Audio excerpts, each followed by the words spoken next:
영생불사를 주장해온 이단 신천지 이만희 교주가 신천지 간부들을 교육하던 중 횡설수설하는 모습을 보여 건강 이상설이 제기되고 있습니다. 교주 사후를 대비한 움직임이 빨라질 것이란 분석입니다. 이단 신천지가 인천 중구청을 상대로 제기한 건축물 착공신고 거부 처분 취소 청구가 지난달 말 행정심판위원회에서 기각됐습니다. 신천지 측이 해당 건물을 문화시설이 아닌 종교 집회장으로 불법 사용하려고 했던 정황이 행정심판 과정에서 드러났습니다. 단독 보도합니다. 바울신학의 세계적인 권위자인 풀러신학교 김세윤 원로교수가 제4차 로잔 대회를 준비하는 한국교회에 자성의 노력을 촉구했습니다. 하나님 나라의 정의와 평화, 만인의 행복을 위해 헌신하겠다는 로잔 정신을 한국교회가 실천하지 못했다는 지적입니다. 여러분 안녕하십니까? CBS 뉴스입니다. 영생불사를 주장해온 이단 신천지 이만희 교주가 신천지 간부들을 대상으로 교육하던 중 횡설수설한 장면이 유출돼 건강 이상설이 제기되고 있습니다. 93세 고령의 이만희 교주 건강 이상설은 이번이 처음은 아닌데요. 교주 사후를 대비한 움직임이 빨라질 것이란 분석입니다. 송주열 기자가 보도합니다. 1931년생 93세 고령의 이만희 교주가 지난 주말 전국 집화장들과 신천지 담임 강사들을 소집해 교육에 나섰습니다. 그런데 강의를 시작하고 50여 분이 지나 이만희 교주의 발언에 특이점이 보입니다. 어려워. 누가 그저 안 해야 되나? 22장, 24장 내봐라.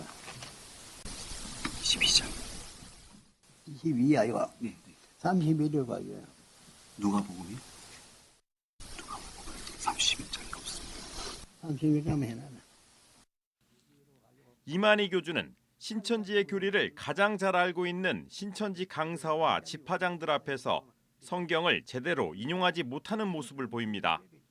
강의가 끊긴 뒤 정적은 5분여 계속됐습니다. 교주의 돌발 행동에 신천지 집화장들과 강사들이 안절부절 못합니다. 다시 시작된 교육. 이만희 교주는 이후 교리 교육과 상관없는 내용들을 반복적으로 이야기합니다. 반면에 내 시들은 인도래. 거기에서 있어요. 내 시들의 묘는 북한산이고 거리로 전부 다 다녀봤어요. 천지 창조를 설명하던 이만희 교주가 느닷없이 천지일보 이야기를 꺼냅니다. 그날 무슨 이 양반이 무슨 뭐 잔치가 그걸 해요. 그래. 그때 거기 기자들이 왔어요. 그쪽에. 우리 천지 창조 그거 천지일보고 누가 이름을 지었노 물어. 그는 왜 문제가 묻는 거죠. 그 혹시 팔랑나 물어요. 아이고, 선일보 돈 다 줘도 나는 안 팔아요. 교육 막바지. 자신이 쓴 글을 읽던 이만희 교주는 글을 다 읽고 난 후 자신이 쓴 글이 아닌 것 같다고 말합니다. 아무리 똥개가 찢어도 신천지는 멈추지 않고 매년 10만 수로가 있다는 것은 이겼기 때문이다. 아멘. 추석금 전사들이 다 하나님 먼저 신천지에 만세 감사합시다. 아멘.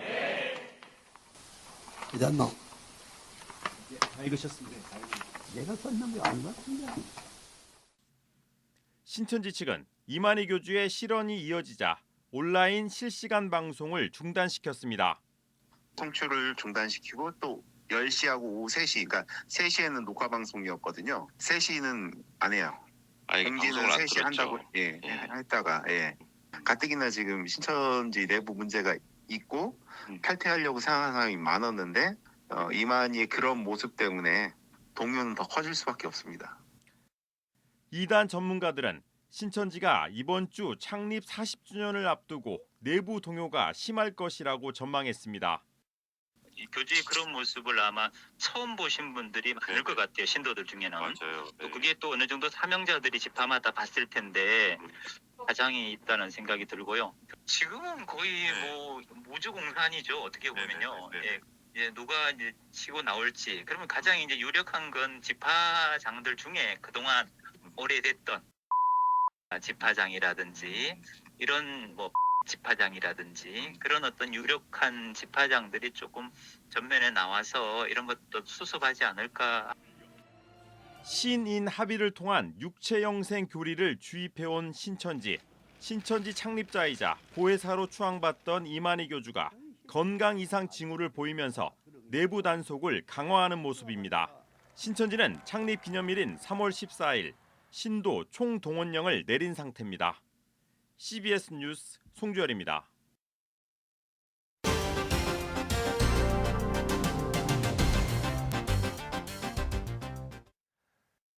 인천광역시 행정심판위원회가 신천지 측이 제기한 건축물 착공신고 거부 처분 취소 청구를 기각했다는 소식 최근에 전해드린 바 있는데요. 행정심판 과정에서 신천지 측이 해당 건물을 문화시설이 아닌 종교 집회장으로 불법 사용하려고 했던 정황이 드러났습니다. 한혜인 기자의 단독 보도입니다. 최근 전국 여러 지역에서 이단 신천지가 건물 용도 변경을 시도하는 정황이 포착되고 있습니다. 특이한 점은 신천지 측이 종교시설이 아니라 문화 및 집회 등 다른 시설로 용도 변경을 신청하고 지자체 승인이 이뤄진다는 점입니다. 그러나 지역 주민들은 신천지가 용도 변경을 승인받은 뒤에는 결국 종교시설로 활용할 것이라며 용도 변경을 반대해왔습니다. 주민들이 신천지를 의심하는 데는 이유가 있습니다.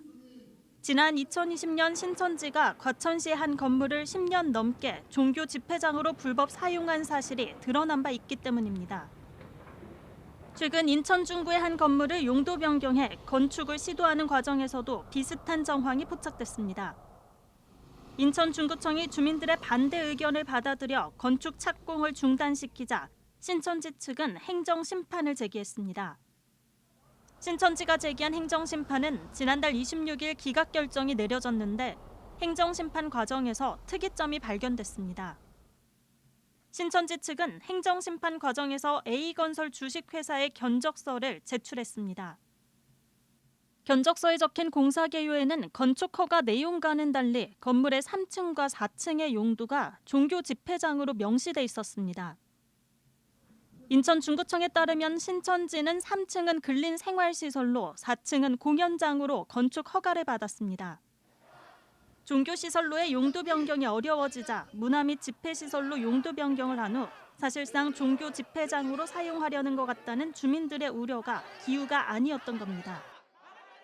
포교 활동을 하고 좀 넓혀가려는 거점으로 여기를 한 게 아닌가 싶네요. 애들은 이 사람들이 누군지도 모르고 따라갈 수도 있는 거고 그런 게 제일 걱정되는 거죠.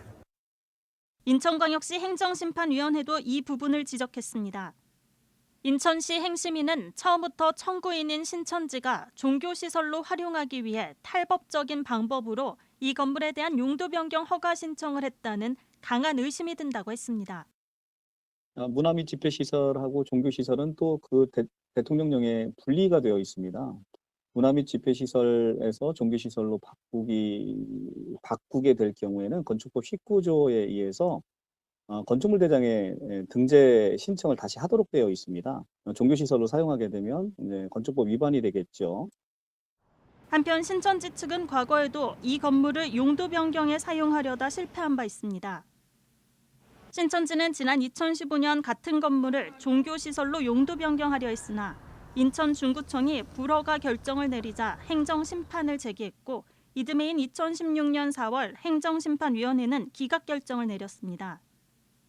이후 신천지는 행정소송을 진행했고 2018년 10월 대법원 판결에서도 종교시설 용도 변경 불허가 결정에는 문제가 없다는 내용을 담은 기각 결정이 내려졌습니다.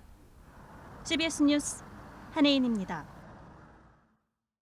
바울신학의 세계적 권위자인 풀러신학교 김세윤 원로 교수가 제4차 로잔 대회를 준비하는 한국교회에 자성의 노력을 촉구했습니다. 하나님 나라의 정의와 평화, 만인의 행복을 위해 헌신하겠다는 로잔 정신을 실천하기 위해 한국교회는 그동안 무엇을 했느냐는 지적입니다. 이승규 기자의 보도입니다. 1974년 7월 세계 복음화 운동의 뼈대를 만든 로잔대회에 한국교회 학생 대표로 참여했던 김세윤 교수. 플러신학교 김세윤 원로 교수는 1974년 세계 복음화를 위한 1차 로잔대회야 1989년 2차 마닐라 대회, 2010년 3차 케이프타운 대회에서 논의된 로잔 문서들을 돌아보고 한국교회 모습을 진단했습니다. 김세윤 교수는 한국교회가 교회의 사회적 책임을 강조한 로잔 언약은 물론 하나님 나라의 정의와 평화를 외친 마닐라 선언, 빈곤과 세계화, 기후위기 등 창조 세계의 고통을 외면하지 않는 제자도와 선교를 다짐한 케이프타운 결의들을 제대로 실천하지 않았다고 말했습니다. 한국교회는 20년, 30년 전보다 도덕적으로 더 나아졌습니까? 지적으로 더 성숙해졌습니까? 이 사회의 갈등과 이 불의와 갈등 그리고 고난을 줄이고 정의와 평화와 만인의 행복을 모든 사람들이 더불어 잘 살게 하는데 한국교회는 20년, 30년 교회보다 지금 현재 교회가 더 공헌을 하고 있는 겁니까? 김 교수는 또 한국교회가 제자훈련 프로그램을 많이 하면서도 로잔 정신을 바탕으로 한 신앙교육은 없이 전도만 강조했다고 꼬집었습니다. 저 케이프타운 그 자세한 가르침에 우리가 다 이렇게 믿고 이렇게 전도하고 이렇게 사회 정의와 평화와 만민의 행복을 추구하기 위해서 노력하겠다 하고 커미트를 했어요. 우리 한국교회가 23년 동안 그걸 좀 하려고 했다면 그리고 그걸 교회에서 강단에서 설교하고 그것을 교육 프로그램에서 가르치고 그걸 서로 실행하기로 노력하고 했으면 한국교회가 지금 얼마나 건강해졌고 얼마나 성숙해졌겠습니까? 그리스도인들이 하나님 나라의 정의와 평화적 관점에서 적극적으로 선거에 참여할 것을 주문하기도 했습니다. 기독교인들이라는 사람들이 지지하는 정당이나 정치가들이 하는 것이 결국 압제하고 착취하고 불의하고 권력 남용하고 저런 자들 교회가 지도하니까 저것이 기독교야? 나 교회 안 다녀. 차라리 다른 교회가 나아. 이런 거 지금 허다하지 않습니까? 한편 로잔 너머 심포지엄은 지난해 여름부터 기독교 윤리실천운동과 성서한국, 기독법률과회 등 사회선교 단체들이 함께 2024년 로잔 대회가 담아내야 할 총체적 복음의 이슈와 과제를 도출하기 위해 시작됐으며 5번째 모임을 가졌습니다. 4차 로잔 대회를 준비하는 한국교회가 로잔 정신의 핵심을 주목하고 갱신 노력을 기울여야 한다는 지적입니다. CBS 뉴스 이승규입니다. 윤석열 대통령이 한국교회 총연합 장종현 대표회장 등 종교 지도자들과 오찬 간담회를 진행했습니다. 윤 대통령은 의료개혁 등 미래를 위해 반드시 필요한 개혁과제 완수를 위해 종교계가 힘을 모아달라고 당부했습니다. 오늘 청와대 상춘지에서 열린 종교 지도자 초청 오찬 간담회에는 한교총 장종현 대표회장과 수원중앙침례교회 김장환 원로 목사, 한국천주교 주교회의 이용훈 의장 등 10명이 참석했습니다. 예장합동총회 생명존중위원회가 최근 낙태와 자살 예방 세미나를 열고 이 시대를 생명을 소중히 여기는 가치로 바르게 세워가는 데 힘써 나갈 것을 다짐했습니다. 이상원 전 총신대 신대원 교수는 낙태죄가 사회법률적으로는 폐지됐지만 교회는 올바른 생명윤리관을 가르쳐야 한다면서 특히 미혼모, 임신 청소년 등 낙태를 고민하는 이들이 안전한 출산을 하고 양육할 수 있도록 교회가 적극적으로 관심을 갖고 도와야 한다고 당부했습니다. 기독교 자살 예방센터 라이프호프의 조성돈 대표는 지난 2022년 한 해 동안 12,906명, 하루에 35.5명이 자살로 죽었다면서 이는 개인의 문제로 볼 게 아니라 사회적 질병으로 인식하고 적극적인 예방 활동을 해야 한다고 말했습니다. 조 대표는 이를 위해 한국교회가 생명의 가치를 우리 사회에 바로 세우고 나누는 역할을 한다면 다시 사회적 리더십을 회복할 수 있을 거라고 덧붙였습니다.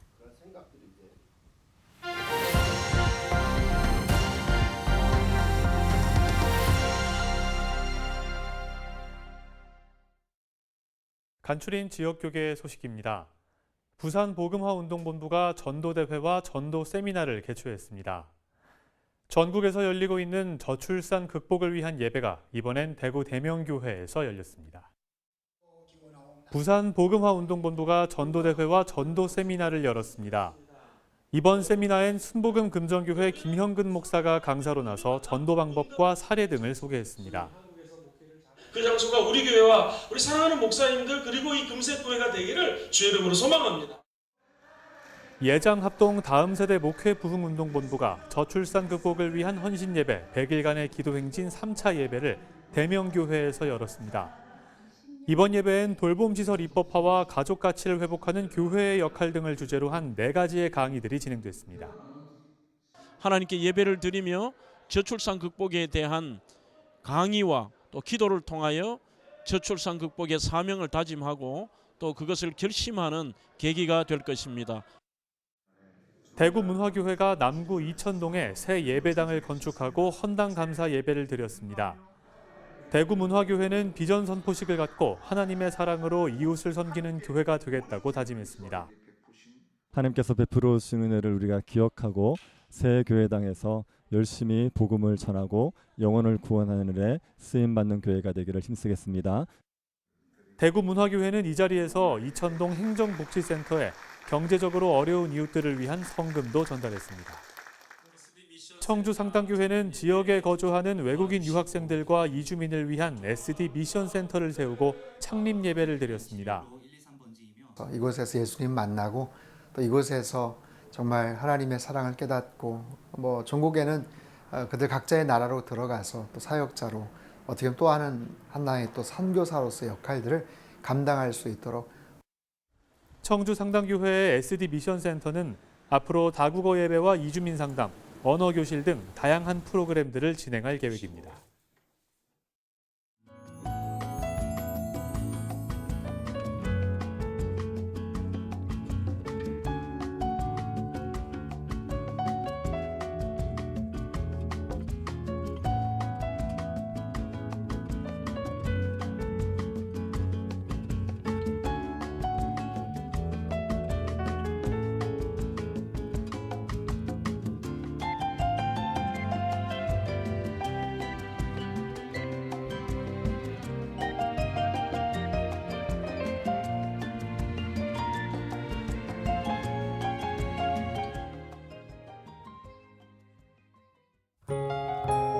날씨입니다.